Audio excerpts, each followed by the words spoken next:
So we just wanted to start off. We have a short 2 hours. Hopefully, it's going to be pretty fast paced and not boring. Yes, I'm Betty Marin. I'm part of the LA Tenants Union, both part of the Wilmington South Bay Local, and also part of the Language Justice Committee. And we're going to start off with just hearing briefly, like 30 seconds or less, who you all are. You can share your name, your preferred gender pronoun, the languages you speak regularly, and what is your involvement or connection to the LA Tenants Union, and a favorite word or phrase. And I'm gonna say my word today is chimecadas, which is a word that my grandfather used to say, like, get chimecadas, like, I don't even know how to translate it right now or interpret it right now, but it's like, what the heck, something like that. And I'm gonna just go ahead and call on people so that we can keep it flowing. I'm gonna call on,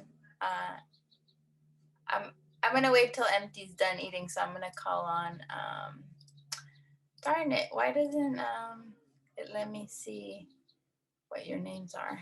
Hold on. I can go if you, Okay, go ahead, Empty, thank you. Okay. This is Empty, they, them pronouns. I'm really grateful to be here and grateful to be able to take Betty's training. And I'm a part of the LA Tenants Union. I'm in the Northeast Local. And my favorite word, oh, wow. I'm going to say something boring and say strength, which is a little boring, but I see a lot of people exhibiting a lot of it lately. So I'm grateful for that. And I guess I'll call on Frank. Hi, everyone. My name is Frank. My preferred gender pronouns are he, him, and Spanish and English are languages I speak regularly. My involvement with the Tenants Union started last August, referring some families. I work for a gang prevention program in Koreatown, and I connected with Rose, Pamela, and a few others from the Vive local to refer families who, during the pandemic, were going through a lot of crises with housing. And so I've kind of tried to stay in touch since then. And when I saw this flyer, I wanted to come. My favorite word or phrase, I think there's two that I can think of. I'm from Guatemala, so either fíjese, which is like, some, like an excuse for something that's coming after that, fíjese que no voy a poder llegar, or a la gran, like, so those are my two. Nice to meet you all.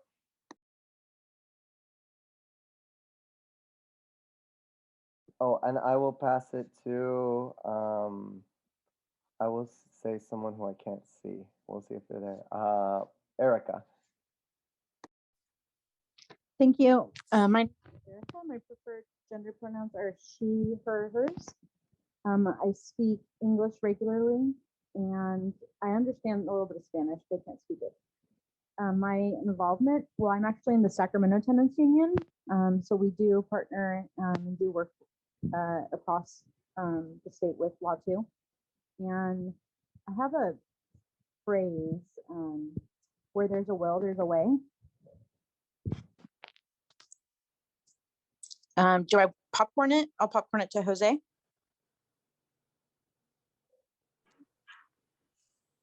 Hi, my name is Jose.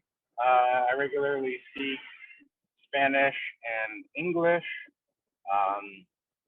Got involved with Latoon at the founding convention last year. I was doing some organizing in New England and just really appreciate the space. And my favorite phrase, gosh, hip hop runs deep in my blood. I'm from the Bay, and maybe make them nosy neighbors want to call the cops. Heist.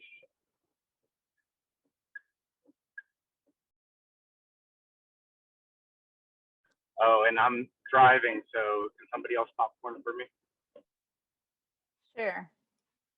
Let's see. How about Charlie?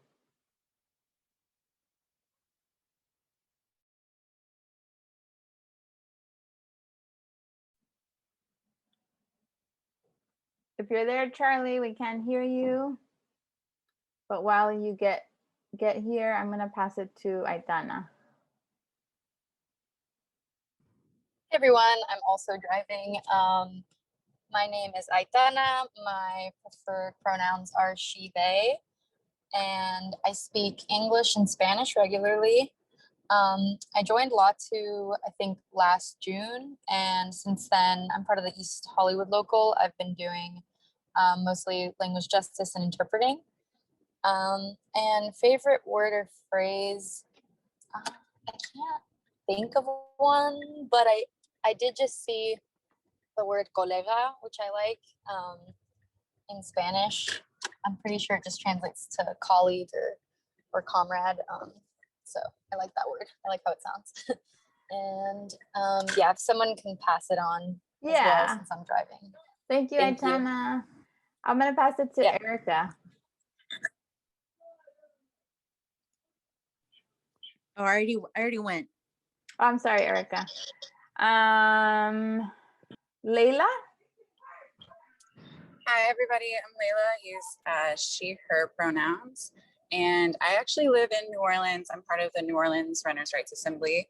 I think there's maybe my friend Jay on here who's also the same group.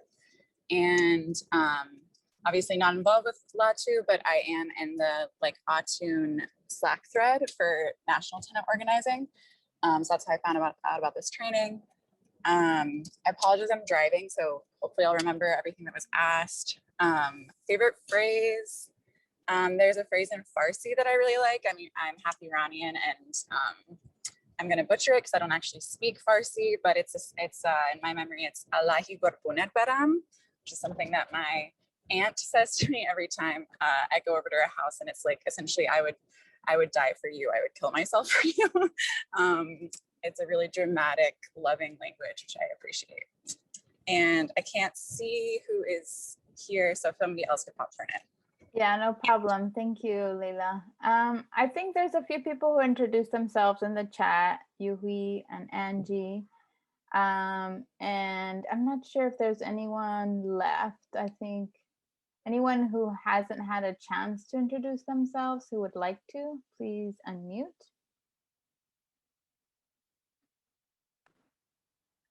I was here in the beginning and then dipped out for a second, so my apologies if I was called on. But I'm Jay. I use they, them pronouns. I'm also part of the Renters' Rights Assembly out in New Orleans. So happy to be here with y'all. And I really like the word arándanos for blueberries in Spanish, mostly because I'm at a blueberry farm right now. So yeah. Great. And this Thank- is Jose, and I prefer no pronouns, and I have somebody else in the vehicle with me who would love to introduce themselves. Hello, everyone. My name is Ray. It's Rahul, but I just go by Ray for all my American friends. I was born in India. No gender pronoun needed. Languages, English and Hindi, and some French. At the current moment, I do not have an involvement in Latu, but I'm very interested to see what we're about. And favorite word or phrase? Favorite word or phrase is "sab theek hai." Everything is fine. That's it. Thank you very much. Thank you.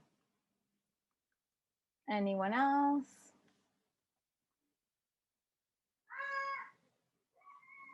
All right. Cool. Well, again, welcome. And I'm gonna be trying to monitor different things in the chat, like if people join late, and also, yeah, just participants. So forgive me for trying to do a lot and maybe make some mistakes along the way. Betsy, can I just jump in and ask, should someone just quickly say the introductions that were put in the chat so the drivers are able to hear? Yeah, it's a great idea. Would you like to? Sure. Okay, Angie says, I'm in transit, so I'll introduce myself here too. Angie, she, her, fave word, baleada. Baleada? and Angie is a language justice interpreter for Latu. Very, very, very active one. Yui or Amy. I'm also eating right now, so I'll respond here. Amy, they/she, and I speak Mandarin regularly. No involvement with Latu. Received email from listserv, but hope to be more involved. And that's it. Thank you. Okay, here we go. So this is just to kind of go over what are some of our goals here for today. So we've been developing practices in the LA Tenants Union, since we started. And so the idea is to share a lot of those different practices of how do we create text across languages, how do we coordinate text translation, and then also like get some practice with actual text translation. And then also review like what are we asking for from you. We're obviously a grassroots movement, and so all the work that we do, all the language justice work that we do is also grassroots. No one's obviously paid for their labor. And so this is meant to be a shared learning environment. And what we ask folks to do is if you want to learn with us, that you also give time. Then that could look like one translation a month. If you're interested in focusing on translation, which is what this training is about, or you can be involved by doing one interpretation a month, meaning interpreting one event a month. We'll go a little bit more into detail about the difference between translation and interpretation, but I think some folks who registered were also interested in interpreting work. So that's the basic commitment that we're asking for, like one translation or one interpretation as you're, learning with us. Yes, I like those sparkly fingers. So now I'm going to, and yeah, feel free to it's a fairly small group. You can use the raise hand thing, or that's probably a little easier, but you can probably also unmute for those of you who are multitasking if you have any questions or have a comment that you want to jump in with. And then of course, I'll try to make time for that too. So that's the basic goals. And so for the agenda, we'll just kind of also talk about a few community agreements. We'll do a brief intro into language justice, which, frames everything we do across languages in the LA Tenants Union. And then we'll talk about best practices. For some of you who may not be jumping into translation yet, and also for translators, we'll talk about what things should we keep in mind when we're writing a text that will be translated. We'll also talk about the protocols that we use for completing a translation, and we'll talk about the system we have for learning with text translation, and we'll practice some translation, and then we'll do a little evaluation, flowers and seeds, and then we'll close. And so I'm just gonna kind of keep flowing here, but again, feel free to raise your hand or jump in. Some of the community agreements we like to use are just obviously we're all at different levels of learning. We're not trying to assume anything about anyone, keep conscious of the amount of space that we're taking, and then everybody can be responsible for their needs as they go. And I know that a lot of you are multitasking, but as present as you can be is very welcome. Yay. So yeah, anything to add here that anybody wants to jump in to add something that helps them feel comfortable in a space, or that helps them learn? I'm just not fluent in Spanish, so I'm a little uncomfortable here. Okay, is there anything we can help with that? Just to know that I'm welcome here. Oh, okay, good, thank you. Yeah, so I'll be facilitating in English, since I understand everyone shares English. Okay, here we go. So language justice. I wanted to start off by, a lot of you are already involved with different tenants unions. A lot of you are involved with the LA Tenants Union, or have been in different LATU spaces. So from those of you who have been involved, can, a couple people want to share, what do you know about language justice and what it means, just briefly?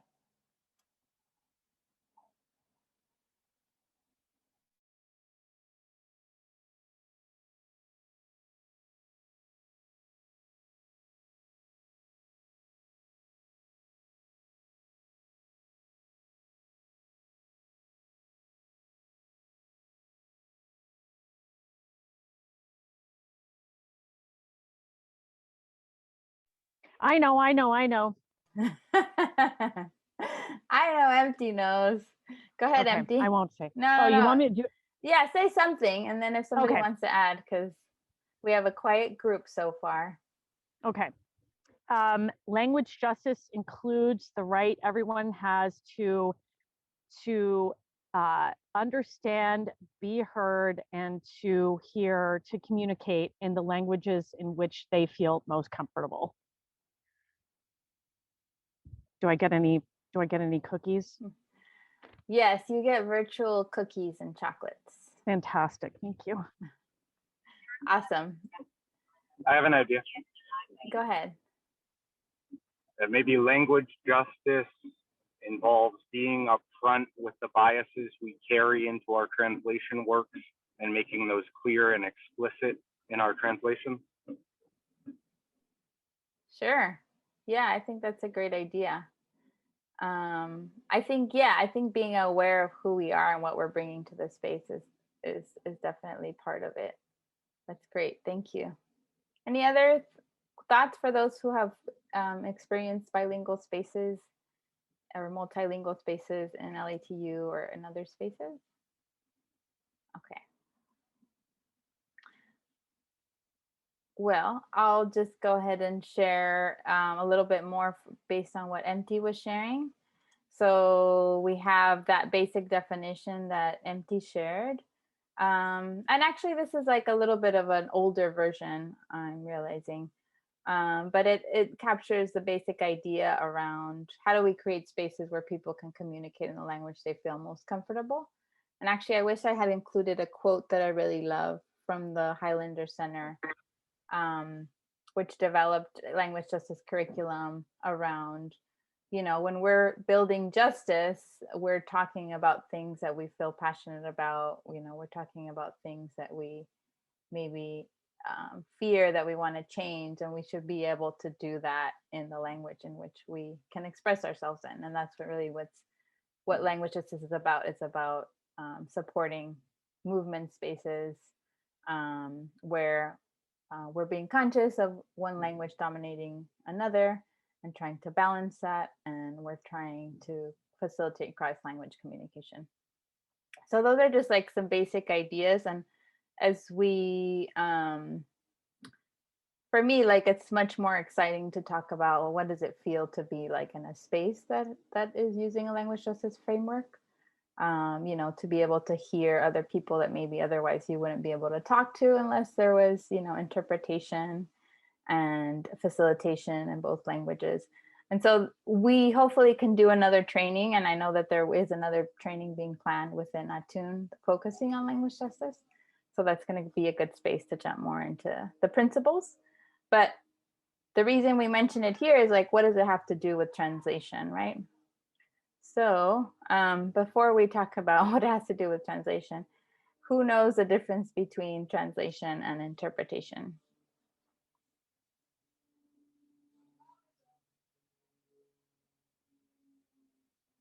Anybody?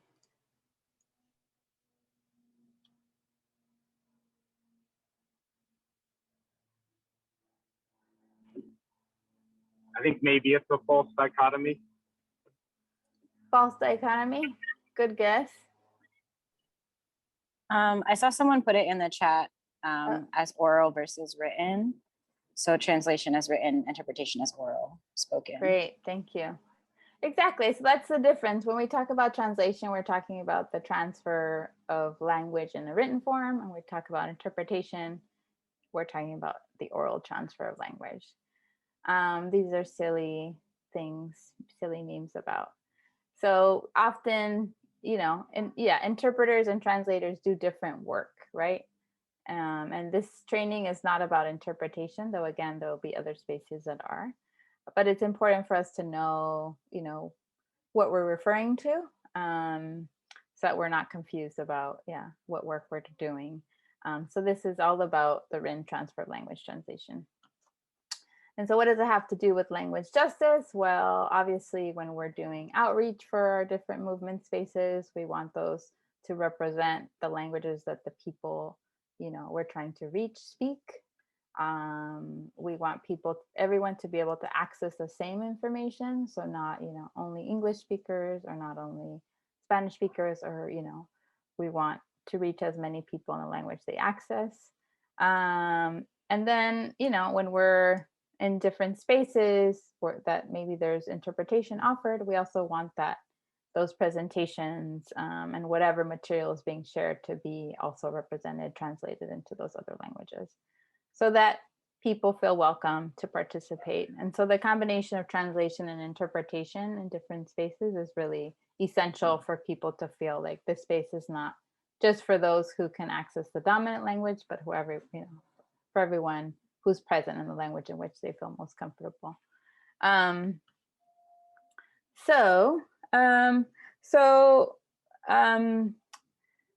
Even though we're focusing on actual like translation, I know again some of you might be more on the side of just wanting to support translation work or support language justice in your different spaces and in the LATU.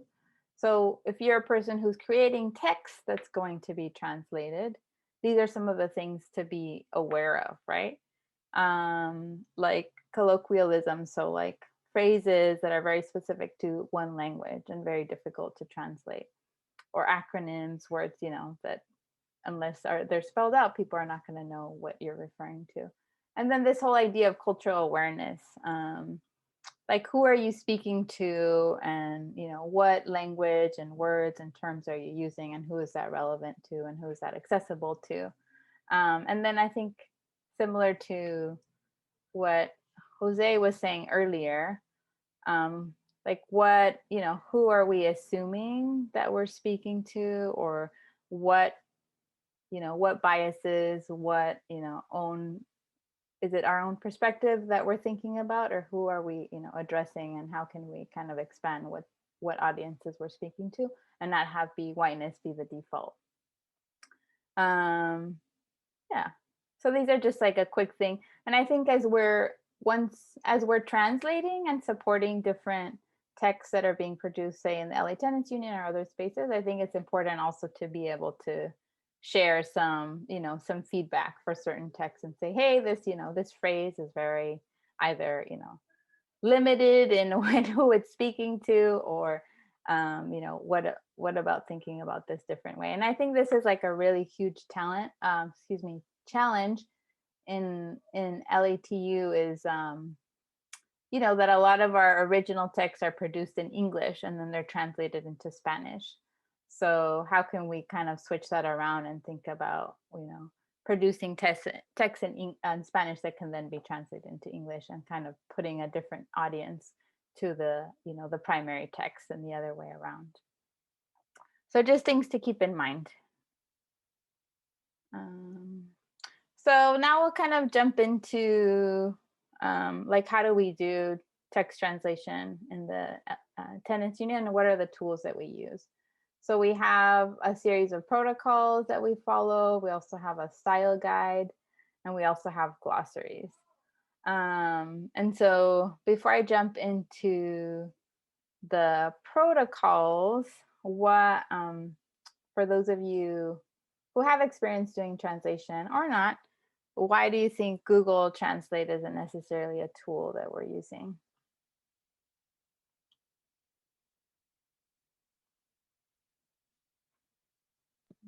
I'd say because sometimes it translates things very literally, and that doesn't always convey the meaning behind what's trying to be said. Totally, Frank. Yeah, and it's gotten a lot better actually. I used to be a lot worse and now it's getting really good. But it's never gonna beat a human who knows like a cultural context, who has experience, who's able to interpret language, who, you know, all these different things.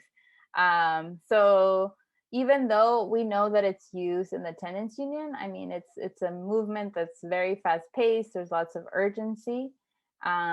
People are going to use Google Translate. I'm not the type of purist that's like, never use it.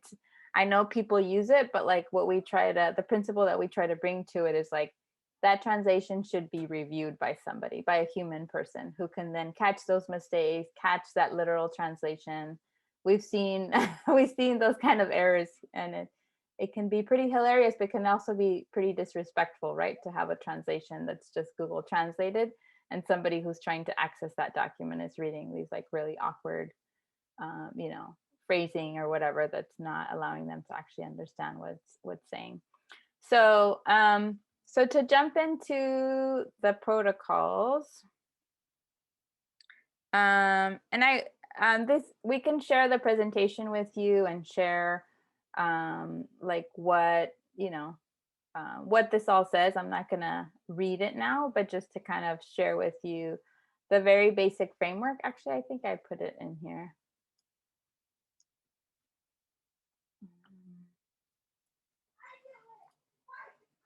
Yeah. So like the way that we function within the tenants union is that we have a language justice committee that's doing a lot of the coordination and training around language justice, both interpretation and translation, and then managing a lot of the different requests that are coming through. And we like to have a coordinator for each month that we're receiving translation requests. And so what the protocols kind of go through is like the step-by-step process of, we receive a request that's coming from somebody in the union. If you know, if the request isn't getting sent to our whole list, which is actually separated between the coordination committee and also just a broader list of people who are just doing interpretation and translation, then that coordinator makes sure that text gets to everyone else, and then somebody basically replies all to the list to sign up to translate the list. And we always, as much as possible, try to have somebody who is reviewing the translation. And we're going to get a little bit more into review. And this is also a challenge that we're facing in the union around capacity and having enough people who have enough skills with translation to be able to review a translation so it actually improves, right? But the idea is that we're creating a learning opportunity. So somebody's translating a document and then somebody's going back into the document using suggested changes or tracking changes to note anything that's either inaccurate or that can be improved in the translation. And then the original person who translated goes back, reviews that information, asks any questions. Maybe there's a conversation that comes up based on a certain term or practice. And so those two people are able to kind of learn together and be in conversation. And then ultimately the person who's translating finalizes the translation and then sends it back to whoever, you know, requested it. And so we always say that language justice is slow because it's about making time to make things quality and make things accessible to people. And we recognize that's a real challenge when you're working in a fast-paced world and context, but we feel like it's important both for the learning that can happen and also so that, you know, whoever ultimately receives that translation, it's actually something that, you know, they're able to understand and access. And so that's the basic flow. Again, any questions or like thoughts or confusion, please jump in. I'm going to kind of keep going through the more nuts and bolts things so that we have as much more time for practice as possible. But please interrupt me if things come up. So And then, you know, for translation work, like any other work, takes time. And so, you know, just some quick reminders as when you're doing that work, to just be honest about your own capacity. We're often working within deadlines, so that's something that we're asking the person who's requesting the translation to let us know, hey, I need it by Friday, so that we're able to coordinate within our team, you know, who can do it by that time. To be able to just communicate with the person who's reviewing and maybe the person who requested it, and then to reach out when, you know, either it's too challenging or, you know, the timeline is not working out.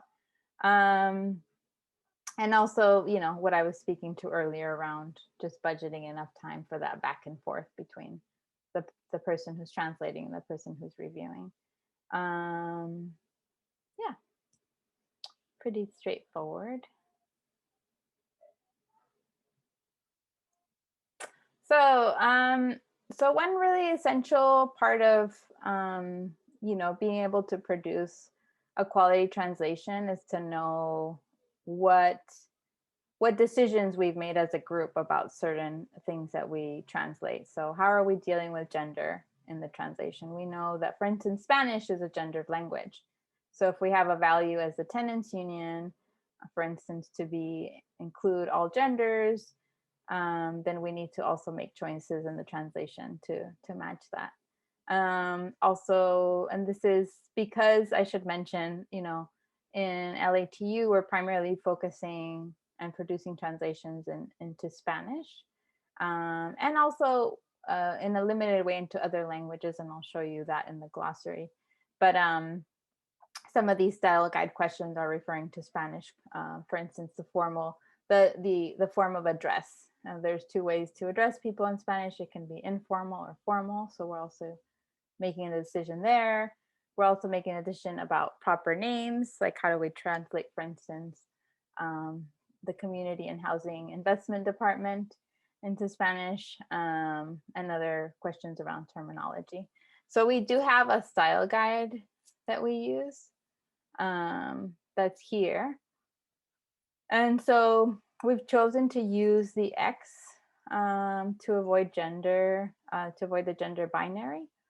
And we're also creative with how we do translation, so that we understand that the X is not necessarily something that everyone gets or, you know, is familiar with. So we also try to use like words that aren't using the masculine, to avoid the use of the X. For instance, with the word personas, which is the Spanish word for persons, which isn't using the masculine. So we might use that for, like in Spanish, you would say personas propietarias, or like the landlord people, you could say, rather than using the X. And we also try to, as much as possible, use a plural address of people. And so this, of course, is only going to be relevant for people who are translating between Spanish and English. And then, but to a little bit more broad, often with like names of proper names or names of institutions, our rule, and this is something that you might see in other translation practices, is that if some institutions and spaces have a standard translation for their name, for instance, let me think of an example. You could say like the Department of Public Health. They have, I'm pretty sure they have a standard translation, which is into Spanish, which is, you know, Departamento de Salud Pública. So in those cases, if they have a standard translation, then we're going to use the standard translation. But if they don't, then what we'll do is that we'll translate the name just for the first instance in brackets to show that this is a translation. It's not actually the name that they use. And then we'll use their name, their English only name, as the use throughout the document. So there's that's another kind of important guideline. And then we try to also use a certain vocabulary. Actually, let me zoom in here because it's probably small for people. So we have like our standard way that we say the LA Tenants Union in Spanish. When we talk about members, again, to avoid the masculine gender or the X, we use membresía. This is how we say tenants. And so the other thing that you should consider and that we're still figuring out is like, obviously there's not a single, there's not one version of Spanish, right? There's a lot of different Spanish, types of Spanish from different Latin American countries, obviously. And so we have to deal with that too, where maybe in LA, there's a dominance of Mexican Spanish because there's so many Mexicans. And so some of our terminology may like lean towards Mexican Spanish more than other Spanishes. So it's something that we have to negotiate within our union and within different spaces. And so these are all recommendations about how we're translating and interpreting different words. But of course, that's negotiated based on the interpreter and what space they're in and who else is in the room and stuff like that. And so, yeah, these are just like our standard committees, how we translate them and such. Let me go back. Oh, not a break yet. What time is it? Okay. Yeah, we'll try to take a break right like around 1:30 if people need that. So here are some great tools for translation, which are also in our style guide. How many people are familiar with word reference? You can just raise your hand if you are. So word reference is a great resource. Great, I see one person. Aitana. Is a great, there's a number of you, that's good. Yeah, so it's basically a dictionary of translated words in many different languages. It's a pretty good resource. There's also like discussion groups that happen there when there's certain phrases or a specific use of a term. So you can often, if you can't find like a good translation of a certain word, you might be able to join a discussion group about it. That was either a past one or you can create one. Prose is another great resource, and this one, the system that it's using is that it's looking at translations of a term in specific context, like it'll give you the translation for legal context or a social political context or a biological context or something like that. So it's useful for that as well. And then Lingui is another good one that's also drawing from kind of like basically looking at different translations of the term in different contexts, and that's how it's drawing on, what's most common, what's the most common translation of a particular term or phrase. You can also search for phrases in that one. Another tool that's helpful when you're dealing with a certain term and you're not sure, like something that I've been learning recently around the use of the word. So gentrification in Spanish, you could say that the correct translation is aburguesamiento. That's like the translation of the word gentrification, but there's heavy use of the word gentrificación. So the question is, do you use aburguesamiento or do you use gentrificación? And one thing that I did recently, because I was kind of a fan of aburguesamiento, is I Googled the use of aburguesamiento and I Googled the use of gentrificación, and gentrificación was actually in greater use than aburguesamiento. So now I try to use gentrificación more based on the use and how common it is. So you can do, if you search for it in quotes, you're able to see the instances in which it's used. And so, yeah, like often when I'm translating, I'm going through almost all of these. Like I'm checking the word reference. Maybe I'm not satisfied. I'm checking at prose. I'm looking at Lingui. I'm doing a Google search. So that's a huge difference between translation and interpretation, right?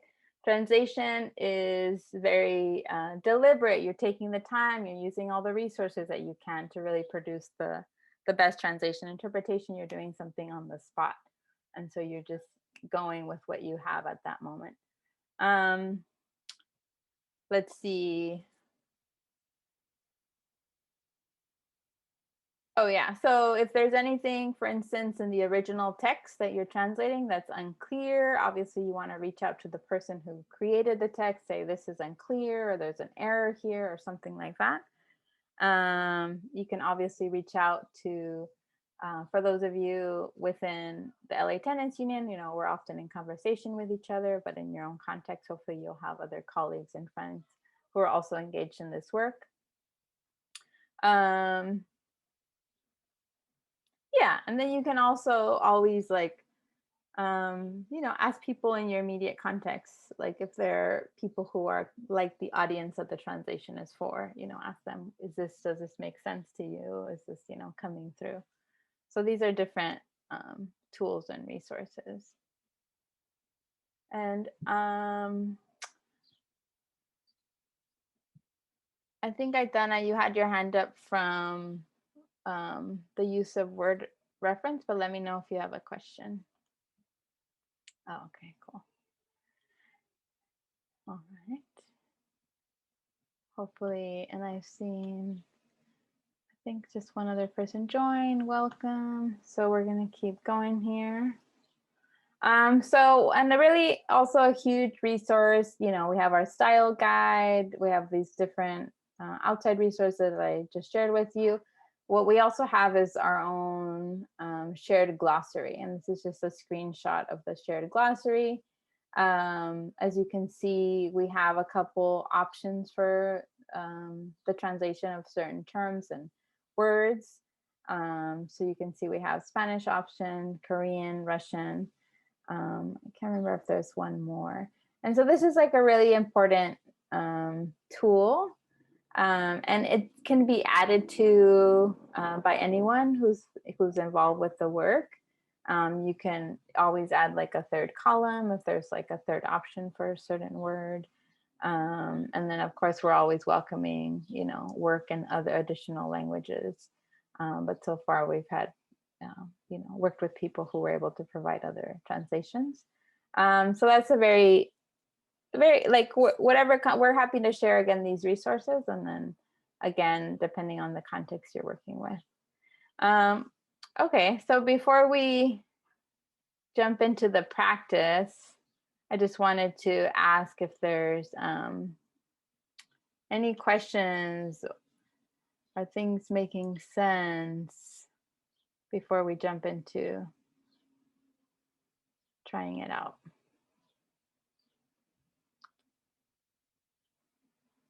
Thank you, Frank.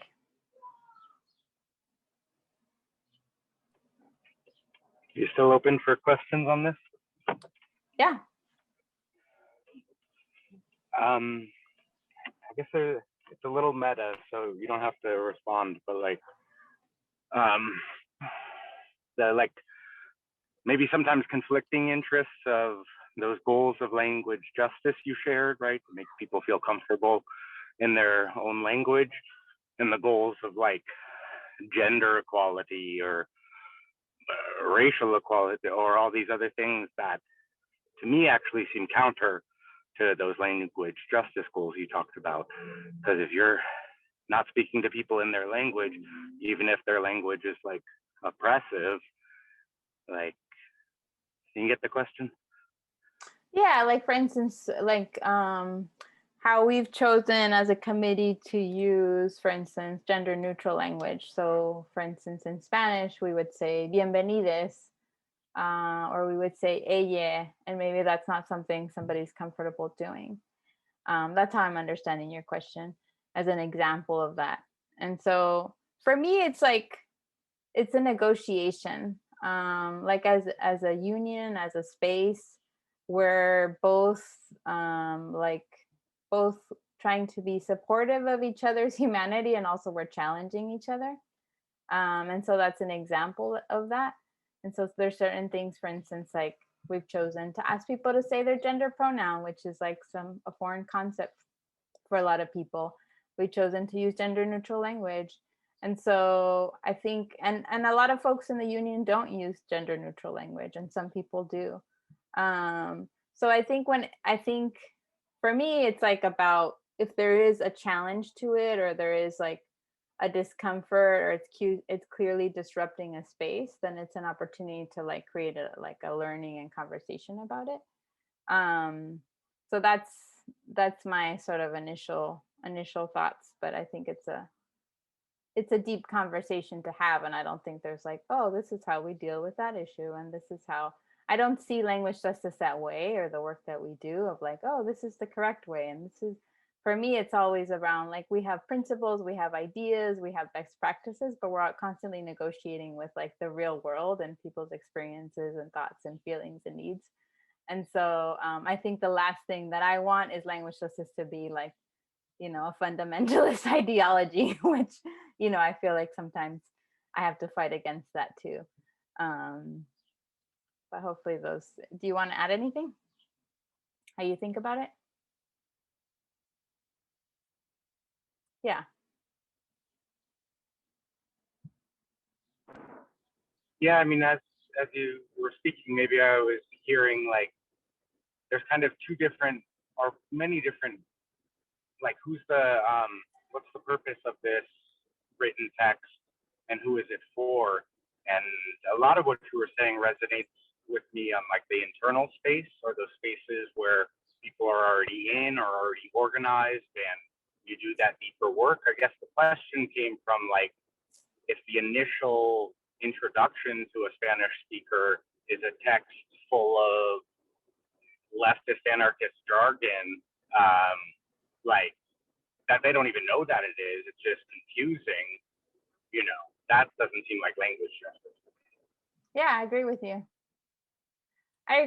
And I think that's a conversation to then have of like, who wrote the document and who are they trying to reach, and what conversation can we have about writing a different document if the goal is to reach, other people who don't have an anarchist background, or have not read books around whatever.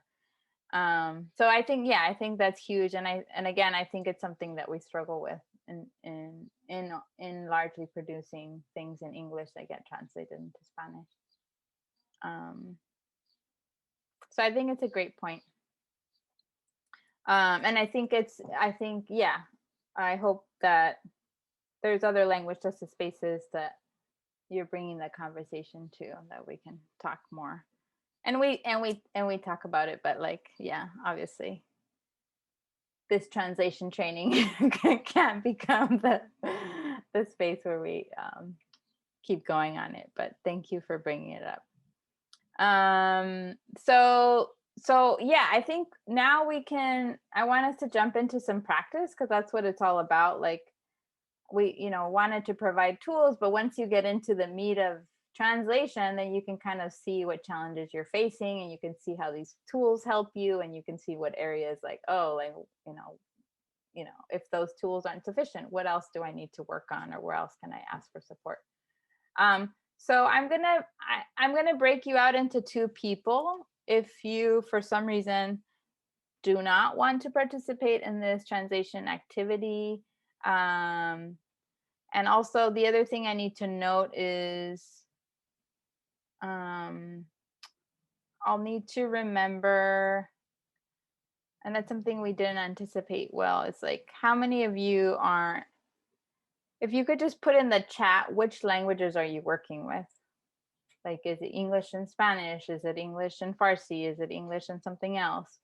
If you could, and if you can't access the chat right now, just let me know so that I can, because there's some of you, I think, who won't have a person who shares their language combination. But I'm trying to sort that out. Or Empty, if you excuse me, if you have that info handy from like the registration or something, that you could help me see which folks aren't in the Spanish English, or which folks aren't ready to translate. Oh yeah, let me see if I can pull up the chat because, whoops.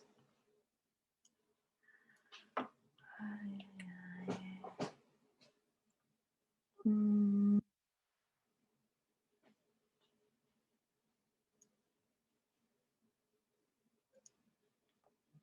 Oh, well, okay. Sorry, there's so much happening in the chat.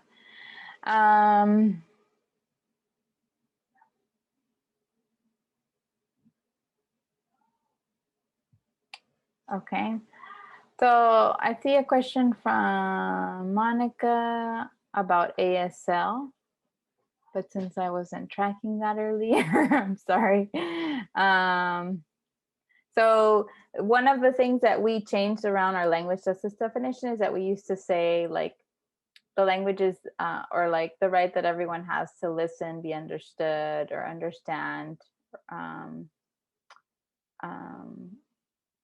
Listen, understand. I think we used to use the word speak in the languages in which you feel most comfortable. So to be more inclusive of ASL, now we just talk about the languages you communicate in. And we have had some folks who have focused on ASL in at least one of our local chapters. And we've tried to actually collaborate with ASL interpreters in terms of training, but we haven't gotten very far. So Monica, if you have if you want to add to that or have another question to help me understand what you were saying about ASL, please let me know. Yes, Wesley is the E is what I was using. So Erica, how do you know or decide which option is best? And I'm not sure what question that was referring to. So if you could let me know, I can help answer that. Oh, it was on your chart. So you said you guys list different options, different words. Oh, how do you know which option is best? Good job. Well, yeah, so the one way you could do that is around the Google search option. Like what's most commonly used for, an unlawful detainer. And also prose is a good option when you're like, say, translating specifically like a legal term. Okay. Prose is a good resource, and then the Google search option to see what's most commonly in use. Okay, cool. And then I'm seeing, okay, people have put their language combinations.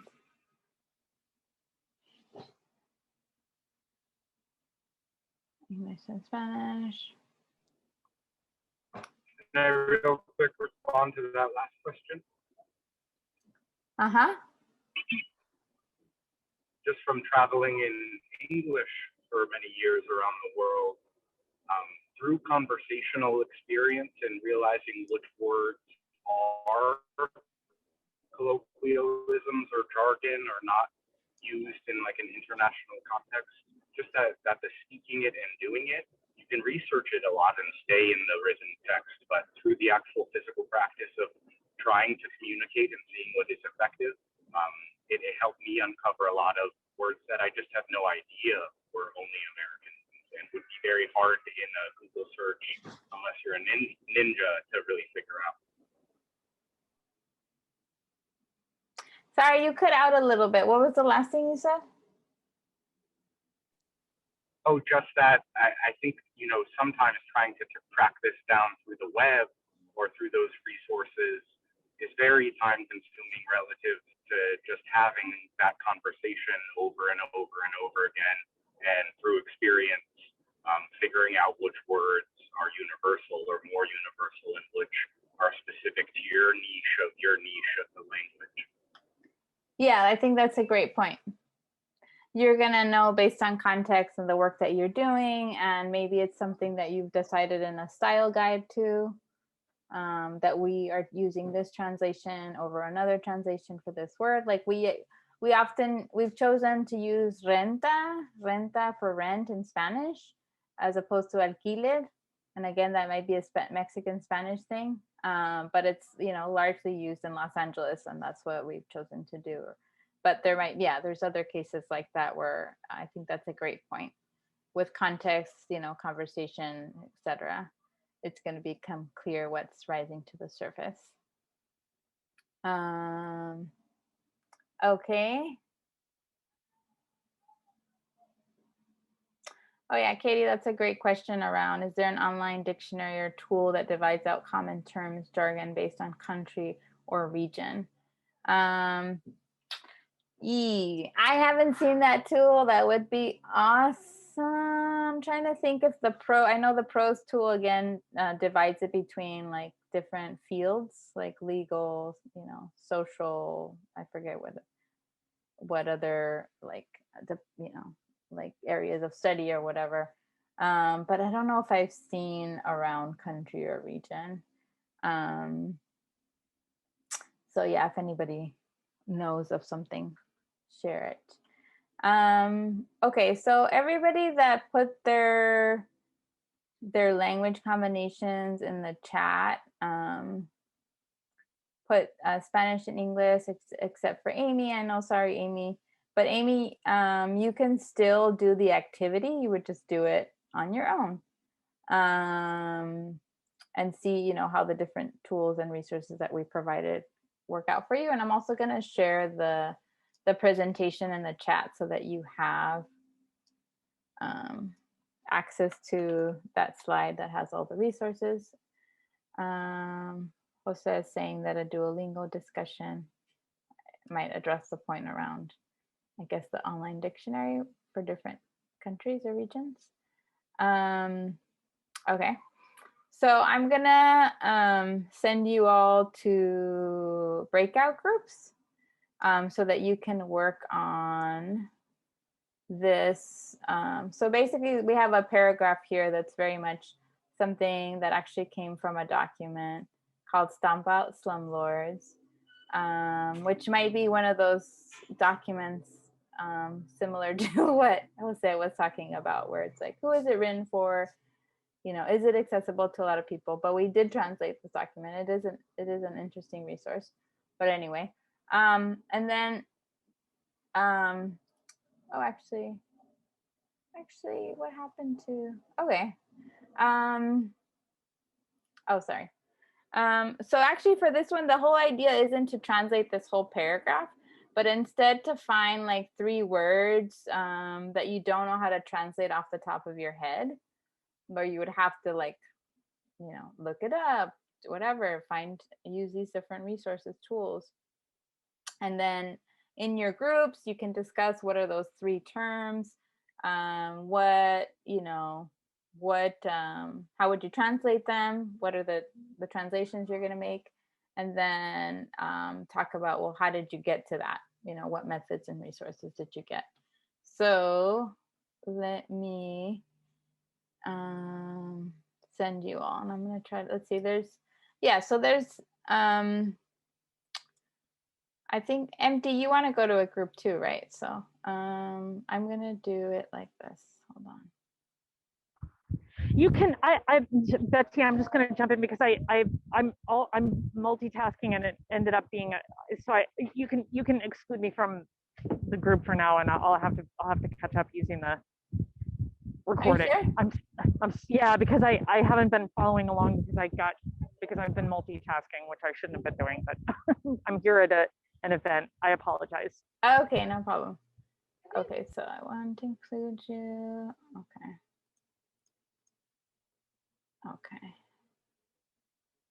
So here we go. Sorry for the time it's taking. Okay.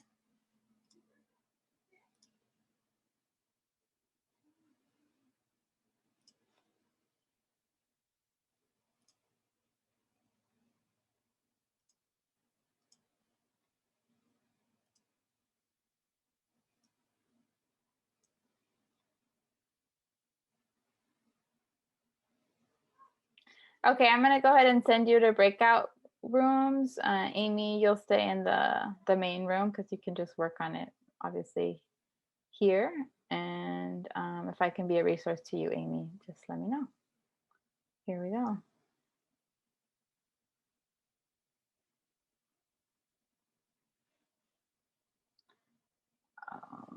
And I forgot to say you have 5 minutes for this. I'll broadcast that to everybody.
Hey, Betty. Betty, sorry. Monica mentioned that she didn't speak Spanish, and so we were wondering if I could go in a different group with one of the Spanish English groups. Oh, sorry about that. That's fine. Yeah, let me put you in one of the groups. Thank you. Wait.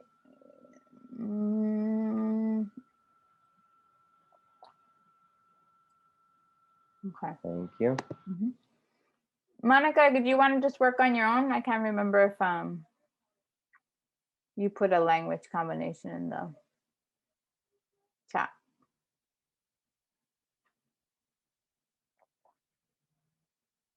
Okay.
Hi, Betty. Just wondering if we got the text. Oh yeah, so it's there in the slide presentation. It's slide 19. Do you want me to copy and paste it? Yeah, if you could relink it, please. I don't know how I don't have the link. I'm working off a different laptop. Oh, okay, no problem. Yeah, once we went to breakout groups, it reset the chat. Oh, whoops. Okay. Let me so I pasted it in the chat and I also put the link in there. Do you all see it now? Yeah. Yes, thank you. Sounds good. So I'll give you all a few more minutes because I know you're just getting it.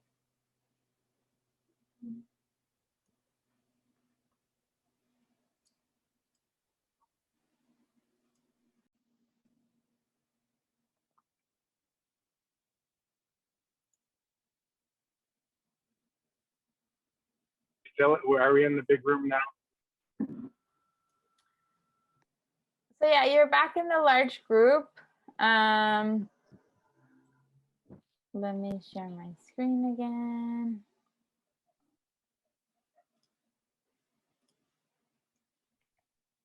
Okay. Oops. Oh, I meant to do this here.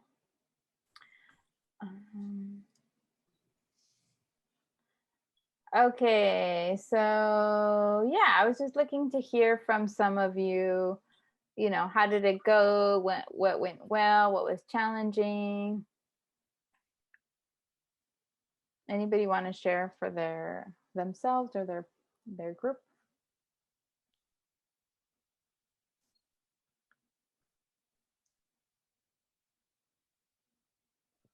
I can. Oh, Aitana, you can go first.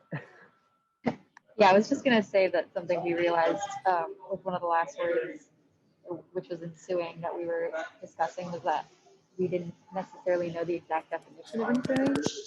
So the translation obviously is harder to decide on which is the best one. We had like differing definitions of that, so making sure that you actually know what the definition is of one word, English or Spanish, whatever you're starting with, and then going from there is definitely something to remember. Yeah, so did you look up the definition or what did you do? Yeah, so at first I was just looking at the translation that we would on Lingui, but then from my perceived definition, I was like, well, that doesn't sound right. But then when we looked up the definition, we were like, okay, now we know which ones make more sense. Mm-hmm. Yeah. So it was a fruitful research process. Yeah, definitely. Good. Anybody else? How you dealt with different translations? Yeah, our group had an interesting experience. Half the time we were waiting for the text, so we only had half the time to work on it, which I think replicates that like urgency you feel a lot. I would have sent this back to the DSA boys that wrote it and tell them take out all the SAT words and write this so a 12-year-old with a poor education could understand it. Okay. Thank you. Anybody else? Any challenges where you're like, I don't know what to do, this is too hard? Or was everybody feeling pretty good about where they got with their translations? I had forgotten that we did see earlier that one of the kind of translation principles from the LATU was that like proper names to leave them the same. But I was trying to translate slumlord and I couldn't find something that fit, that didn't just feel completely awkward or very choppy and that I've never heard anyone ever use. So it was good that someone reminded me, leave it in English. But even if we were going to use the parentheses, I don't know, how does LATU translate slumlord? Because that's like very common word to use, I imagine, with the union. But I can't think of it in Spanish. Yeah, I think it's actually that's a really good one, and I struggle with that one too. I think we ended up with yeah. So Charlie's saying they use propietario.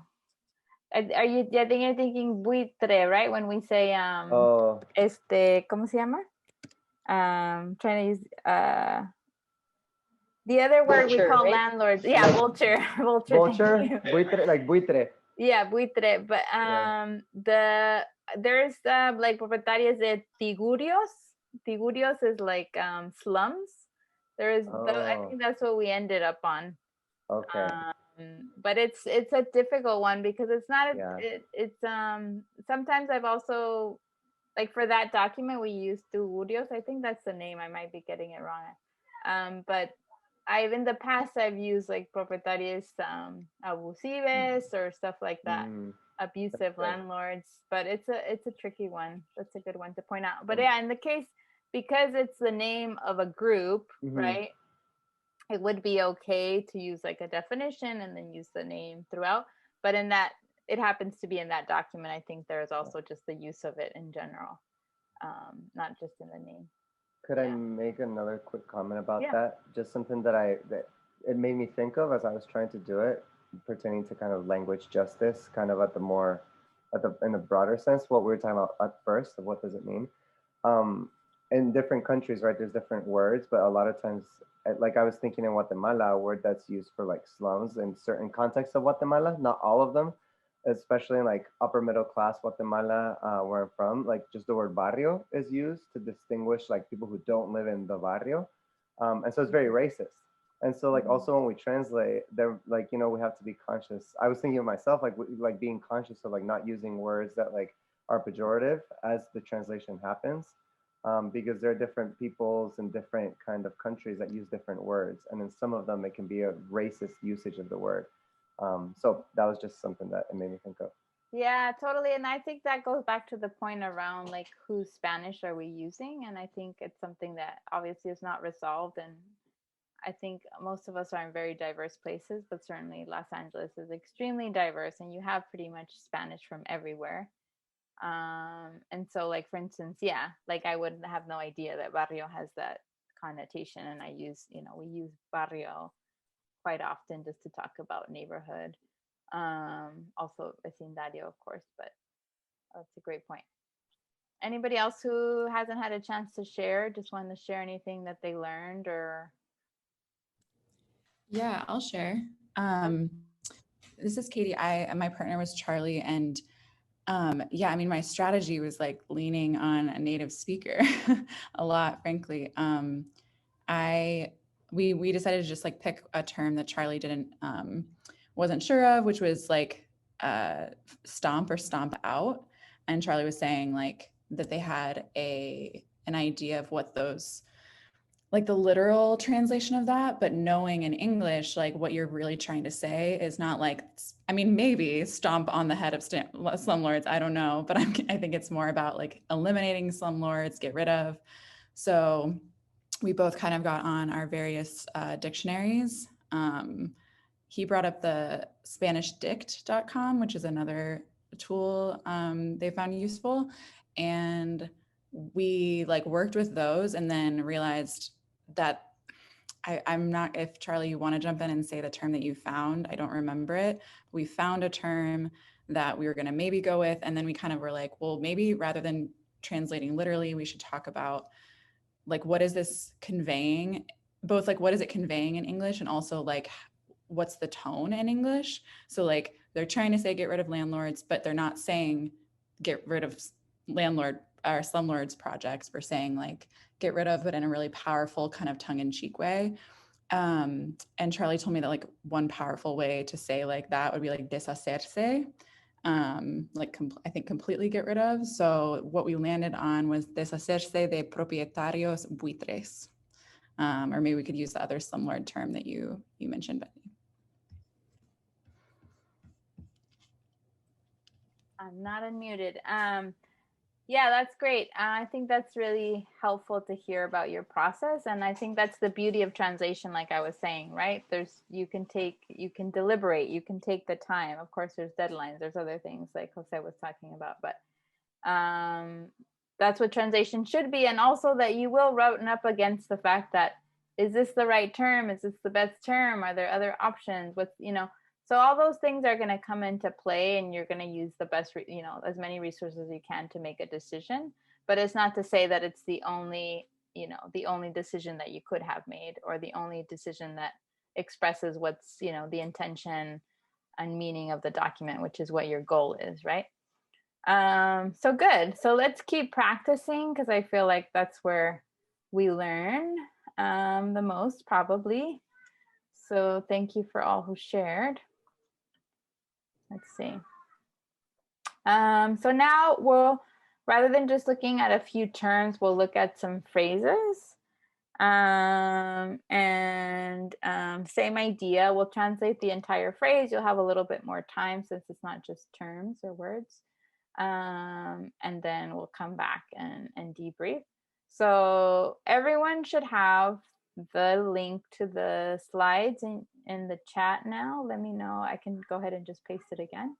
but this is the this is the slide that you're going to be looking at, slide 22. And then you can see the lines that are highlighted. And then on slide 23 is where they're pulled out. So I think do at least 3 if you can. You're going to have like, let's see, what time is it? 1:55. Yeah, you're gonna have 10 minutes. So do what you can in 10 minutes. If you only do 1, that's great. If you do 2, great. If you're, if you're able to do more, do as many as you can in 10 minutes. You can decide how you break up the work amongst each other. And then we'll come back again. Can you share a link?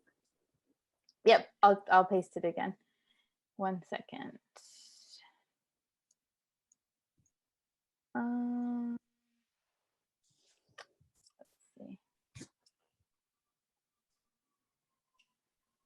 right, so here's the link. And then I'm going to go ahead and try to put you in new groups. Oh, and yeah, Amy, it'd be great to hear from you next time too, since I know you were working alone. Okay, here we go. Hold on.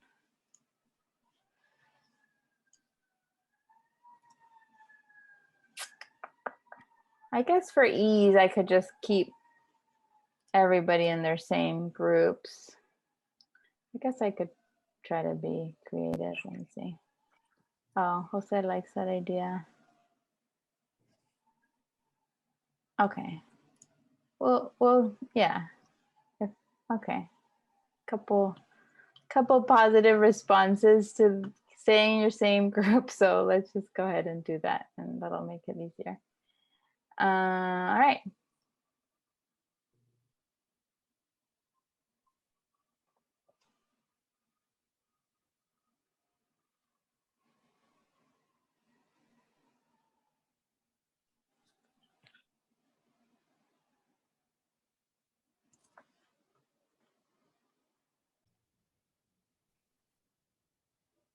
Okay. Okay. Yes, ma'am. All right, so let's just do a little debrief like we did for the last practice. Maybe folks who didn't share the last time, there's just a small group of us, so it's okay if you did. But maybe we can start with people who haven't shared. How did it go? How did you deal with any challenges? What did you learn?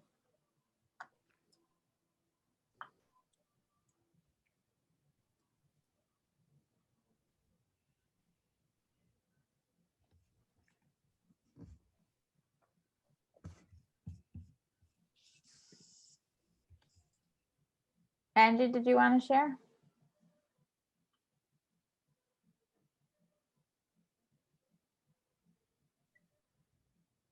Did you say Andrew? Yes.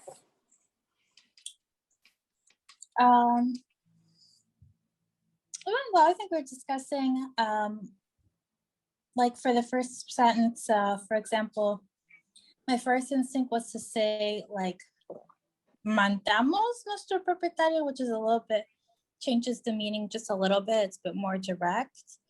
Whereas I think they had came up with a different translation. So just trying to distinguish like certain words and terms and their implications.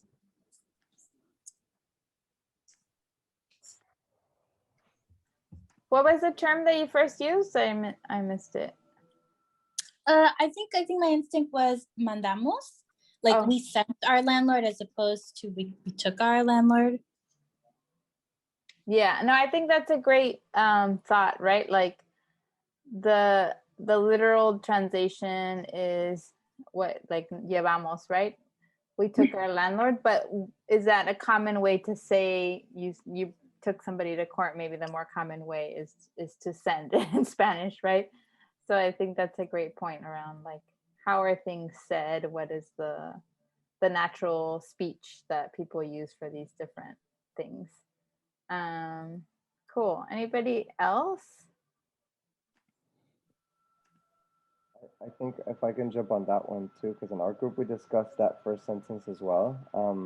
Wondering, it seems like it's alluding to a lawsuit, but we weren't sure about that. We were like, are there other reasons that we might not be aware of that would take someone to court that don't involve legal action? Maybe we're like, probably not, but if so, we were saying maybe it could be demandamos, like we sued our landlord, instead of trying to play with the we took versus just saying we sued the landlord, Matthew Jacobs. I don't know. Yeah, that's hopefully context that you would have if you had like the full document, right? But yeah, that's a good point. And I think as much as possible, we're trying to match what's called like the register, right? Which is the type of speech being used. Is it extremely formal? Is it highly legal? Is it very colloquial? What type of language is being used, and how can we match it? But if there isn't, like if we do some research, I honestly don't know off the top of my head if there's like a colloquial way to say I sued somebody, like the way there is in English, you take somebody to court. Is if there is an equivalent in Spanish, let's use that. But if there isn't an equivalent, then demandar or to sue would still match the intention, right? The meaning. So just, a little bit more about the process of coming to a decision. Good. Anybody else want to share anything else that worked really well or was very challenging or anything along those lines, or areas that you want to continue to work on?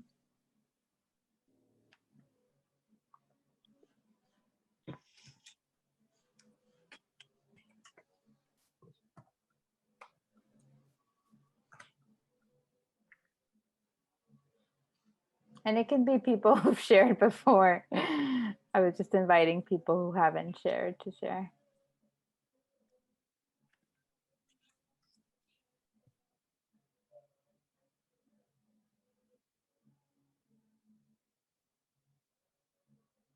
Okay. So it's 2:15. It's almost 2:30.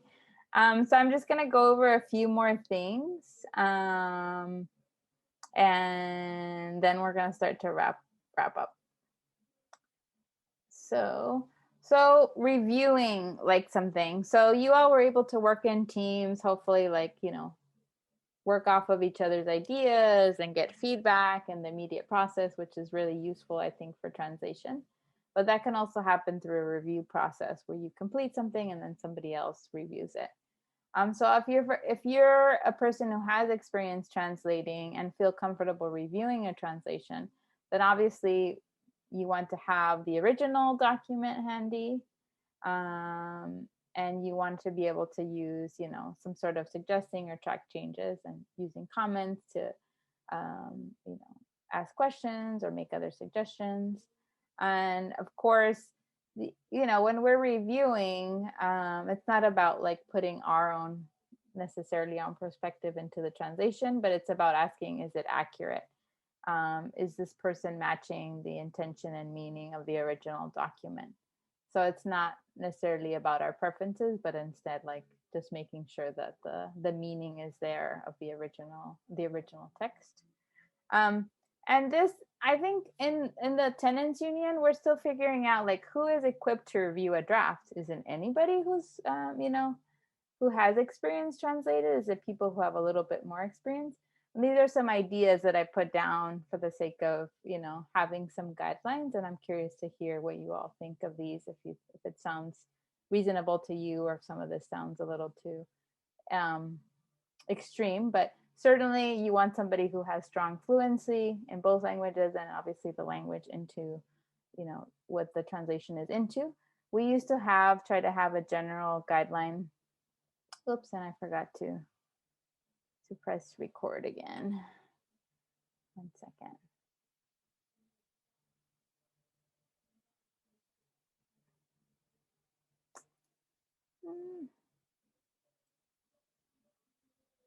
Oh no, I'm good. Never mind. Sorry about that. So So yeah, strong fluency, attention to detail, and then a strong understanding of the style guide of the practices that we're using for that translation, and also gender neutrality if that's part of our style guide. And then in my sense, you know, at least a year of experience producing translations, maybe up to 3. But, you know, we don't always have that luxury in the Tenants Union to work with folks who have a lot of experience. So for us, it is a lot about co-learning. But it's something that we're trying to refine in terms of who should be doing the review. And what I was starting to say before I interrupted myself about the recording was that we used to say like native speakers should do the review, but that quickly became problematic, right? Based on like who's around, who's a native speaker. I've heard different definitions of native speakers. For instance, I've heard this idea of a heritage speaker versus a native speaker, which is native being like so you were raised and, you know, went to school, everything in a certain language, versus heritage. For instance, I grew up with Spanish in the home, but I was raised in the US. I went to school in English. You know, a lot of my my formal education was in English, but my home language was Spanish. So some people call me a heritage speaker versus a native speaker. But anyway, the point is that that we're still kind of developing, you know, who's equipped to review something. And I think it's, I'm curious to hear other thoughts too. So, and then as you're, you know, receiving a review, obviously it can be sensitive if it's something you worked on. So it's not about you, it's about the translation. Just remembering that. And then, you know, it's also an opportunity to have a conversation with somebody and not necessarily assume that every suggestion is needed or that you need to change everything. But certainly anything that's inaccurate or grammatically incorrect. And, you know, same idea, just being able to have a conversation in the comments and have a little back and forth, and then to be able to create a clean version of the document once it's finalized.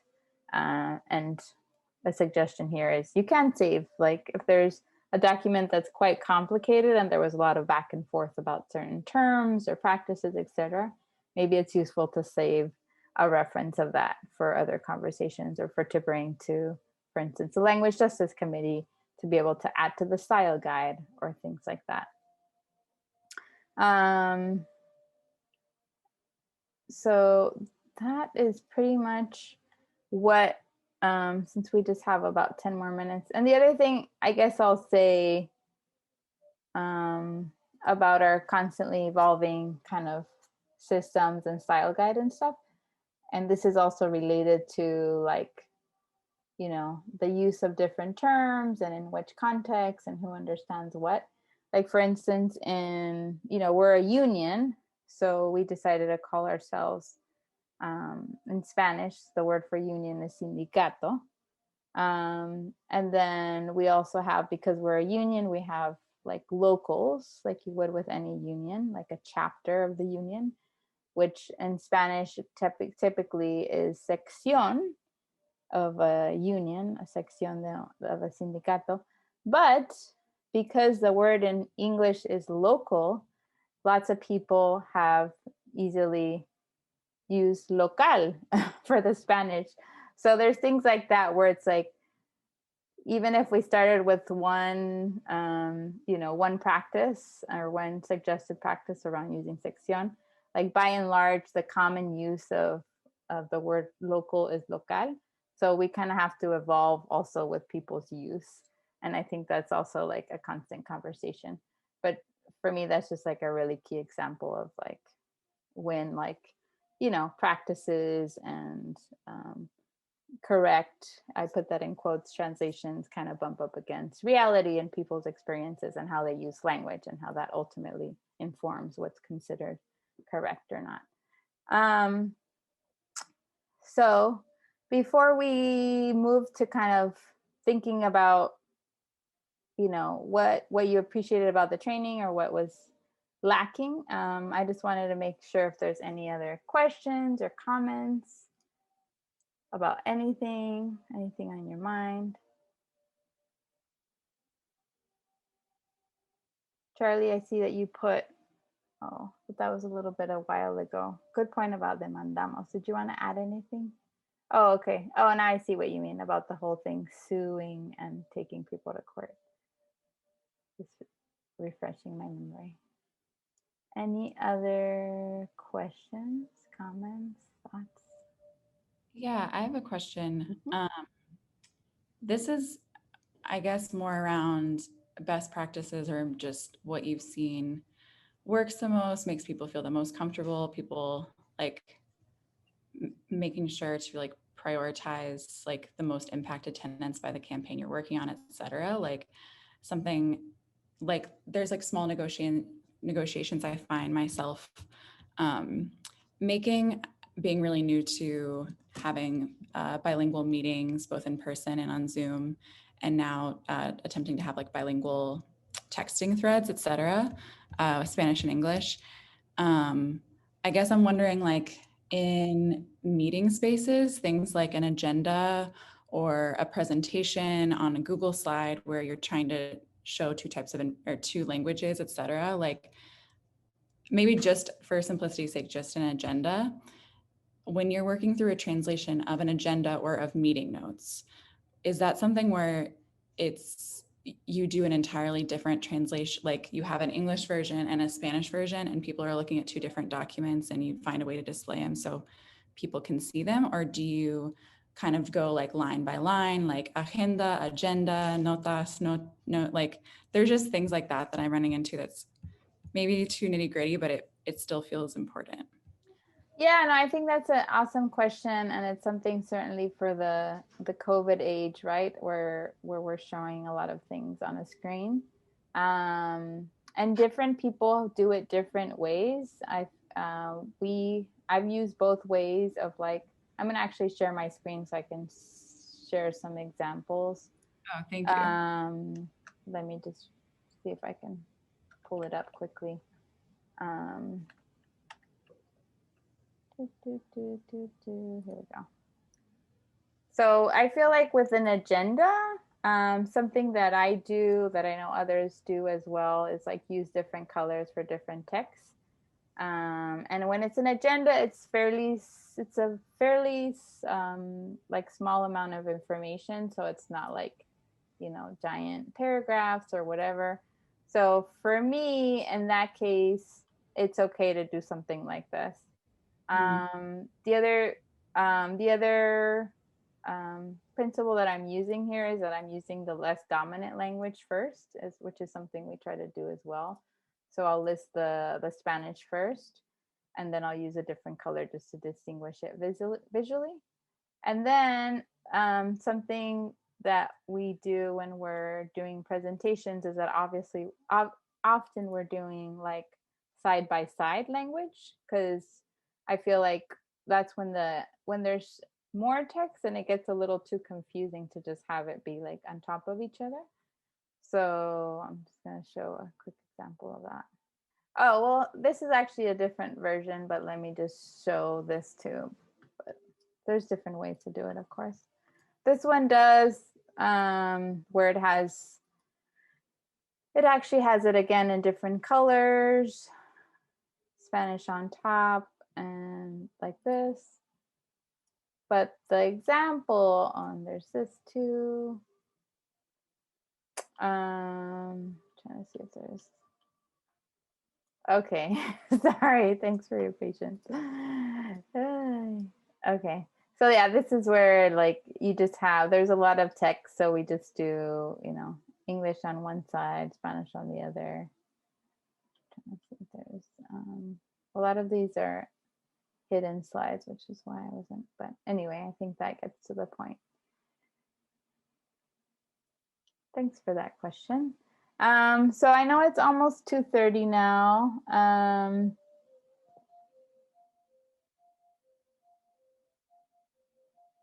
Okay. I think, yeah, Jose's still there. So before you all go, just a couple other things. If you could just stay like a few, maybe 5 more minutes, I'd appreciate that.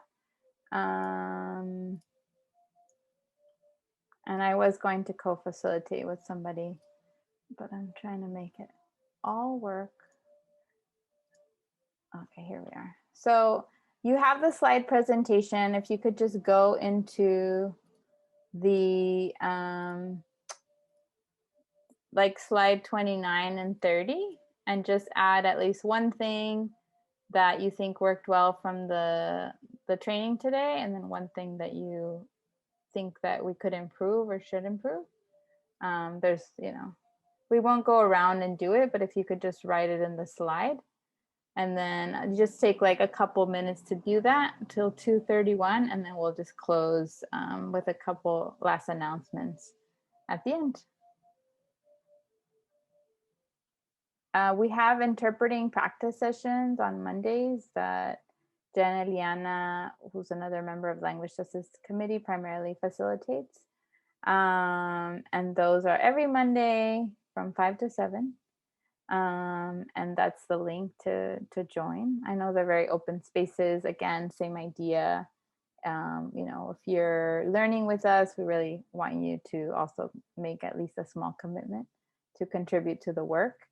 I know a lot of you are, living in other places. But if you would like to receive regular updates about either translation or interpretation requests and work, I'm happy to add you to our LJ support list. So maybe we'll just do a follow-up about that, but you can also let me know in the chat if you already know that. And then lastly, I just wanted us to just take a minute to just quickly go around all 8 of you. Maybe, I don't know if Empty's still there. And just say one thing that you one thing you're committing to in terms of translation practice, either within LATU or within your other space. So just like a quick few seconds. And could we start with you, Frank? Sure. I'm more than happy to commit. I'd say 2 hours. I remember what you said, like, be honest about your capacity, and so I'll start with 2 hours a month, and then if that goes well, maybe in 1 or 2 months I can add another hour or so, or otherwise just keep it at that. But I can definitely commit 2 hours a month to translation right now, and I would like to maybe talk afterwards. Maybe we can email about interpretation possibilities, because I've done that in the past elsewhere. So. Thank you. Thanks, Betty. Amy? Hi, I just dropped in the chat my email. Would love to be added as well to provide translation support. I'll also work on the glossary just in a few moments. But yeah. Great, thank you. I know Charlie already does a bunch with Latu. Charlie, do you want to share? Yes, you just said that in the chat. I don't know if Jose is still there. I think I see your car seat. How about Angie? Hi, yeah, that we'll continue to also look over the glossary, and right now I'm mostly comfortable interpreting, but I'm trying to, as a long-term goal, learn to read Spanish more quickly and then be able to really translate well. Awesome, thank you. Aitana? Oh, okay. I just put it in the chat, but yeah, I want to start doing more text translation for Latu. I generally been just doing interpreting, but I also want to grow my skills, like Angie was saying, in written Spanish as well. So I definitely want to do that. Cool. Thank you. Katie? Yeah, I think unfortunately my commitment is going to be a little bit more locally to me in New Orleans, but just really want to say thank you for this training. I really appreciate y'all opening it up to non-LA people. Incredibly useful. And yeah, committing to taking, like, kind of just doing my own little notes and debrief from this, and excited to have this recording at some point to be able to share with organizers in our assembly. Thank you. And Empty, if you're there, feel free to unmute. And Jose, if you're there. So I'll say it back in. Well, thank you for staying a little extra. Thank you for your time and energy. Thank you for giving us feedback. And yeah, hope to intersect with all of you, connect with all of you. That's a better word in this case, you know, with this work and beyond. So take care. And yeah, see you next